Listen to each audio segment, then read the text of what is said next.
Hello friends, welcome back to my channel. எல்லோரும் எப்படி இருக்கீங்க? நான் இப்போ வந்து ஜேசி பென்னி வந்திருக்கேன் முடி கட் பண்ணுறதுக்காக. பசங்களுக்கு நான் எப்போதுமே அங்கே தான் கட் பண்ணுறது முடி, வேறு எங்கேயும் நான் கட் பண்ண மாட்டேன். மோஸ்ட்லி பார்த்திங்கன்னா ஜேசி பென்னியில் கட் பண்ணுவேன். லிட்டில் ட்ரிம்மிங் மட்டும் பண்ணுறதா இருந்தால் நான் பண்ணுவேன் வீட்டில். இது வந்து ரொம்ப நாளாக கேட்டுட்டு இருந்தாங்க. நானும் வேண்டாம் போஸ்ட்போன் பண்ணிகிட்டே இருந்தேன். ஏன்னா ஒரு 2 வருஷத்துக்கு முன்னாடி என்னோடய பெரிய பொண்ணுக்கு பார்த்திங்கன்னா ரொம்ப பெரிய முடி. அவங்க கொஞ்சம் நல்லா ஹைட்டு என்னை விட, அவங்களுக்கு முட்டி வரைக்கும் வரும் முடி. அது என்ன பண்ணாங்கன்னா, முடி சும்மா ட்ரிம் பண்ணுற போகிறேன்னு சொல்லிவிட்டு நாங்கள் எடுத்துகிட்டு போய் விட்டுட்டு, நான் என்ன பண்ணேன், ஷாப்பிங்காக போயிட்டேன் சும்மா. ஏன்னா அப்போ வந்து உள்ளே யாரும் அலௌட் இல்லைன்ட்டாங்க. வெறும் கட் பண்ணுறவங்க தான், முடி கட் பண்ணுற பொண்ணு மட்டும் வந்தால் போதும், பேரண்ட்ஸ் வந்து வெளியிலேருந்து பார்த்துக்கலான்னாங்க. சரி, நானும் வெளியிலேருந்து பார்த்தா தெரியாது, நாங்களும் வந்து சும்மா கீழே தான் சுற்றிட்டு இருந்தோம். அந்த முடிக்கு கட் பண்ணுற அந்த சலான் எதிர்க்கே தான் இருந்தேன் நான். என் பொண்ணு வந்து நின்னோடனே எனக்கு ஷாக் ஆகிடுது. என்னென்னா, அவளுக்கு இடுப்பு வரைக்கும் கட் பண்ணிட்டாங்க. அவ்வளோ பெரிய முடி. ஏன்னா மேலே எவ்வளோ அடர்த்தி இருக்கோ கீழே அவ்வளோ அடர்த்தியாக இருக்கும். அதுலேருந்து எனக்கு நான் வீட்லேயே பண்ணிடுறது, அவங்களுக்கு ட்ரிம் பண்ணுவேன். அதுக்கப்புறம் எப்போதும் இந்த சம்மர் முடிஞ்சோடனே ஸ்கூல் ரீஓப்பன் ஆகும் பார்த்திங்களா, அப்போ வந்து எடுத்துகிட்டு போய் கொஞ்சோண்டு கட் பண்ணி எடுத்துகிட்டு வர்றது தான் வழக்கம். இந்த வாட்டி வந்து அவங்க ஃப்ரண்ட்டில் வந்து லேயர் வேணும்னு இருந்தாங்க. சரி, நானும் ரொம்ப நாள் போஸ்ட்பான் பண்ணிகிட்டே இருந்தேன். இப்போ அங்கே போனோடனே மாற்றிட்டாங்க. நான் இன்னும் ஷார்ட்டாக பண்ணிக்குவான்னாங்க. நான் இல்லை நான் கூடியே இருக்கேன்னு சொல்லிட்டு கூடியே இருந்து முடி மட்டும் ஃப்ரண்ட்டில் கொஞ்சம் கட் பண்ணாங்க. பின்னாடி வரைக்கும் போச்சு அந்த லேயர் கட்டு. அதுக்கப்புறம் நான் சொல்லிட்டேன் பின்னாடி லாங்காகவே இருக்கட்டும்னு. கொஞ்சம் ட்ரிம் மட்டும் பண்ணி விட்டாங்க கீழே. இன்றைக்கி நான் எடுத்தது 2 அப்பாயின்மெண்ட் தாங்க எடுத்தேன். ஒன்று வந்து என்னோடய பொண்ணுக்கு, இன்னொன்று வந்து என்னோடய ஹஸ்பண்ட்க்கு எடுத்திருந்தேன். அவங்க 2 பேர் தான் வந்து முடியறதுக்கே வந்து நான் கரெக்டாக 5 o'clock ஆகிடுது. முடிச்சுட்டு அதுக்கப்புறம் வந்து நான் ஜேசி பென்னியில் கொஞ்சம் ட்ரெஸ்ஸஸ் எல்லாம் பார்த்துட்டு இருந்தேன். நான் இப்போ தான் ஜேசி பென்னியில் அவ்வளோ வாங்க மாட்டேன் நான். இதுக்கு முன்னாடி வந்து பார்த்திங்கன்னா ஒரு 2008, 9, 10 எல்லாம் வந்து ஜேசி பென்னியில் தான் வாங்கிட்டு இருந்தேன் நான். என்னோடய பசங்க குட்டி பசங்களாக இருக்கும் போது ஜேசி பென்னியில் தான் வாங்கி நான் ட்ரெஸ் போடுவேன். ஏன்னா எல்லாமே காட்டன் ட்ரெஸ் ரொம்ப நல்லாயிருக்கும், கலரும் வந்து ஃபேட் ஆகாது அவ்வளோ சீக்கிரத்தில். ஆனால் இப்போ வந்து பார்த்திங்கன்னா காட்டன் அவ்வளோ கிடைக்கிறது கஷ்டம். ஆனால் வந்து குட்டி பசங்களுக்கு காட்டனில் நல்லா கிடைக்கிது. காட்டன் ஃப்ராக்கு, காட்டன் டாப்ஸ் எல்லாம். பெரியவங்களுக்கு வந்து காட்டனே கிடையாது. இப்போ கூட நான் வந்து பார்த்துட்ருக்கேன், எல்லாமே வந்து பார்த்திங்கன்னா பாலிஸ்டர், ரயான் அது மாதிரி மெட்டீரியலில் தான் கிடைக்கிது. சப்போஸ் காட்டன் வந்தாலும் கூடிய சீக்கிரம் 2-3 வாஷில் வந்து ஃபேட் ஆகிடுது. அதால் நான் வந்து பார்த்திங்கன்னா ஜேசி பென்னியில் அவ்வளோ வாங்குறதே கிடையாது. இப்போ கூட பாருங்கள், இந்த 2 ட்ரெஸ் வந்து ஆல்ரெடி ரொம்ப லைட் கலராக இருக்குது. இதை வந்து வாஷ் பண்ணோம்னா 2 வாஷில் வந்து இன்னும் வந்து லைட் ஆகிடும், போடவே முடியாது. ஆக்சுவலி நான் போட்டிருக்க ட்ரெஸ்ஸே வந்து இது கோல்ஸில் வாங்கினது. 5 வாட்டி தான் போட்டிருக்கேன். நல்லா வாஷ் பண்ணேன். 5 வாட்டியும் வந்து பார்த்திங்கன்னா கையில் தான் வாஷ் பண்ணேன். ஆனால் வந்து டல்லாக ஆகிடுச்சு. எனக்கே பிடிக்கவே இல்லை போடுறதுக்கு. சரி, சும்மா எங்கள் வீட்டுக்காச்சும் போட்டுக்கலாமேன்னு சொல்லிட்டு போட்டுட்டு இருந்தேன். ஃபஸ்ட்டு 2-3 வாஷில் நல்லா இருந்தது. நல்லா அந்த கலரெல்லாம் வந்து க்ரீன் நல்லா தெரிஞ்சுது. இப்போ வந்து 5வது வாஷில் வந்து லைட்டாக இருக்குது. டெனிம் ஜாக்கெட்ஸ் எல்லாம் ஜேசி பென்னியில் வாங்கலாம். ப்ரைஸ் வந்து ரீசனபிள் ப்ரைஸாக இருக்கும். $25 உங்களுக்கு கிடச்சிரும். இதுவே மேசிஸில் வந்து போனீங்கன்னா ஒரு $50 ஆகும். மெட்டீரியல் கூட நல்லாயிருக்கும் ஜேசி பென்னியில். ஜேசி பென்னி முடிச்சுட்டு நான் அங்கேருந்து அப்படியே ட்ரேடர் ஜோ வந்திருந்தேன் ஃப்ரூட்ஸ் வாங்குறதுக்காக. ஏன்னா சாட்டர்டே வந்து நான் ஷாப்பிங் எதுவுமே பண்ணலை. என் ஃப்ரெண்டு வீட்டில் டின்னர் கூப்பிட்ருந்தாங்க, அங்கே போயிருந்தோம் நாங்கள்.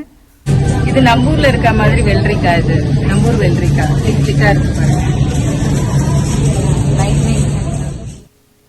அதுக்கப்புறம் சாலட்க்கு தேவையான லெட்டஸ், அதுக்கப்புறம் ஸ்பினச் அதெல்லாம் வாங்கிட்டுருக்கேன் நான். சாலடில் வந்து நான் ஸ்பினச் போடுவேன். ஆனால் வந்து மோஸ்ட்லி வந்து பார்த்திங்கன்னா இந்த பவர் ஆஃப் க்ரீன்னு சொல்லிட்டு மிக்ஸ்டு இருக்கும், அதுதான் நான் யூஸ் பண்ணுறது. பசங்களுக்கு அதுதான் ரொம்ப பிடிக்கும். அதுக்கப்புறம் சாலட் ட்ரெஸ்ஸிங்க்கு தேவையான பொருளெல்லாம் கொஞ்சம் வாங்கிட்டு இருக்காங்க. பசங்களை தான் போய் எடுக்க சொல்லியிருக்கேன். ஏன்னா அப்போ தான் வீட்டுக்கு போய் டக்குன்னு சாப்பிட முடியும். இப்போயே மணி பார்த்திங்கன்னா 5:30 ஆகிடுது. எனக்கு இன்றைக்கி டியூஸ்டேன்றதால ராவுகால பூஜை பண்ணுவேன் நான். பிரத்திங்கரா தேவிக்கு வந்து விளக்கேற்றி சாமி கும்பிட்றது வழக்கம், துர்கைக்கும். அதால் நான் வந்து நான் இருக்க ஸ்டேட்டில் ராவுகாலம் வந்து 4:45 ஸ்டார்ட் ஆகி 6:29 தான் முடியும். ஏன்னா இப்போ சம்மருன்றதால ரொம்ப லேட் ஆகிடும். வின்டர் டைமில் பார்த்திங்கன்னா முன்னாடி வந்துடும். கிட்டத்தட்ட 1 o'clock வரும் ராவுகாலம். அந்த டைமிங் பார்த்து நான் விளக்கேற்றுறது. டியூஸ்டேஸில் எப்போதுமே நான் ஃபாஸ்டிங் இருப்பேன். இந்த வாட்டி டியூஸ்டே ஃபாஸ்டிங், அதுக்கப்புறம் பிரதோஷம் ஃபாஸ்டிங், அதுக்கப்புறம் தேர்ஸ்டே சாய்பாபாவுக்கு ஃபாஸ்டிங். தொடர்ந்து 3 நாள் வருது. எப்போதுமே சம்டைம்ஸ் இதை மாதிரி அமைஞ்சிரும். நான் வந்து பார்த்திங்கன்னா வீட்டில் இருந்தேன்னா வெறும் தண்ணி மட்டும் குடிச்சிட்டு ஃபாஸ்டிங் இருப்பேங்க. இதுவே நான் ஆஃபீஸ் போகிறேன், இப்போ ஆஃபீஸ் ஸ்டார்ட் பண்ணதுலேருந்து நான் ஒரே ஒரு வாழைப்பழம் மட்டும் எடுத்துகிட்டு போவேன். நிறையெல்லாம் சாப்பிட மாட்டேன், எனக்கு அந்த டைமில் சாப்பிடவும் பிடிக்காது. பூஜை முடித்த உடனே நான் வந்து ஜூஸ் இல்லைன்னா ஃப்ரூட்ஸ் கொஞ்சோண்டு சாப்பிட்டுட்டு அதுக்கப்புறம் தான் ஒரு 1/2 hour கழித்து தான் நான் வந்து டின்னர் ஸ்டார்ட் பண்ணுவேன் எப்போதுமே.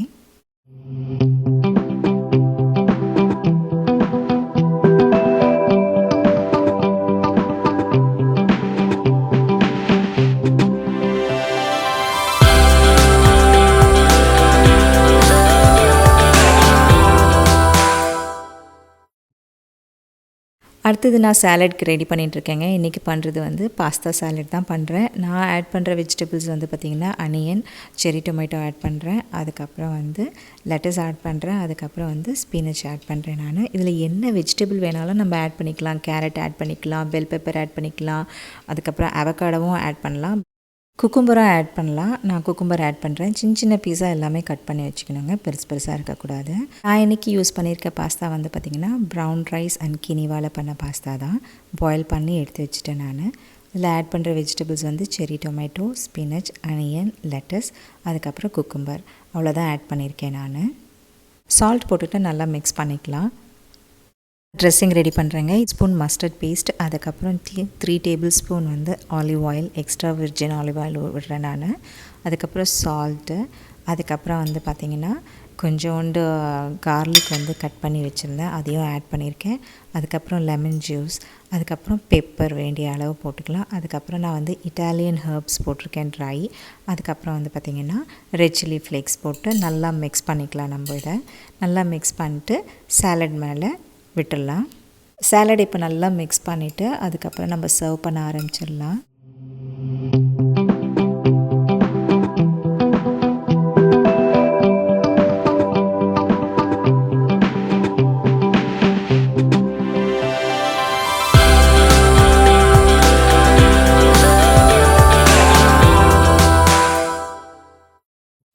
சாலடுக்கு மேலே சீஸ் ஆட் பண்ணோம். நான் யூஸ் பண்ணுற சீஸ் இன்றைக்கி பர்மசான் சீஸ் அண்ட் செடர் சீஸ் ரெண்டுமே யூஸ் பண்ணுறேன். இதில் வந்து ஃபெடா சீஸ் யூஸ் பண்ணலாம், அதுக்கப்புறம் கோட் சீஸ் யூஸ் பண்ணலாம்.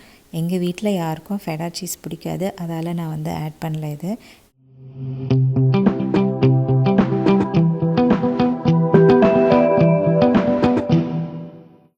இதுக்கெல்லாம் கொடுத்துட்டு நானும் சாப்பிட்லான்னு போய் உக்காரும் போது என்னோடய ஃப்ரெண்டு கால் பண்ணாங்க. அவங்கக்கிட்ட பேசிகிட்டே நானும் சாப்பிட்டு முடிச்சிட்டேன். அதுக்கப்புறம் பார்த்திங்கன்னா மாவு அரைச்சி வச்சுருந்தேன், நான் உப்பு போட்டு மிக்ஸ் பண்ணல, அதால் இப்போ அது பண்ணிகிட்ருக்கேன். நான் பண்ணி முடிச்சுட்டு நான் அப்படியே வெளியே வச்சுருவேங்க. ஏன்னா இப்போ சம்மர் இல்லையா, சீக்கிரமாக புளிச்சிரும்.